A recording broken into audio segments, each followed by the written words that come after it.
اهلا بيكم في حلقه جديده من كلام بسيط. هو ليه كابتن طاهر محمد طاهر لسه لاعب اساسي في النادي الاهلي؟ وليه كابتن كريم فؤاد على الرغم من اجتهاده هو الباك ليفت اللي بنبتدي بيه الموسم برضه في النادي الاهلي؟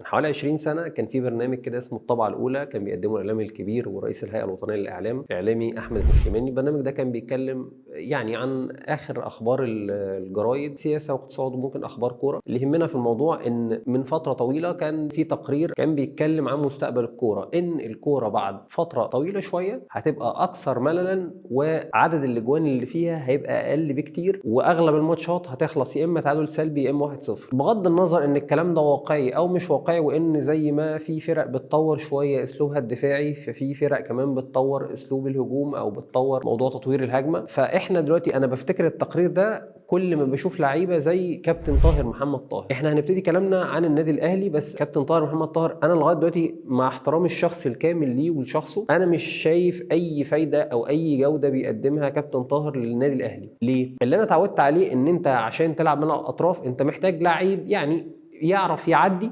ويعرف يعمل عرضيات. كابتن طاهر محمد طاهر حضرتك عندك مشكله في موضوع ان انت بتعدي بالذات في 1 على 1، وكذلك في موضوع العرضيات، يعني انت مش اميز حاجه فيها. فانا في البدايه انا مستغرب ليه النادي الاهلي جدد له 3 سنين، وهقول ظني ايه في الموضوع دوت وليه احنا بنعتمد عليه بشكل اساسي. طب كابتن حسين عموته لسه جاي جديد ولسه مش عارف شويه العناصر اللي معاه، بدليل حاجات كتير قوي في التشكيل هنتكلم فيها دلوقتي. بس يعني الناس اللي حواليه محدش كلمه على كابتن طاهر، لان احنا ضيعنا وقت كتير قوي في الشوط الاول وحتى في ماتش برشلونه اللي برضه ما خدش حقه تماما من التغطيه الاعلاميه. انا اغلب الظن بالنسبه لي ان كابتن طاهر محمد طاهر هو مستمر ومتجدد له 3 سنين مع النادي الاهلي. جايز يكون كابتن محمود الخطيب بيجهز او عايز يجهز عقليات اداريه تشيل النادي مستقبلا قدام.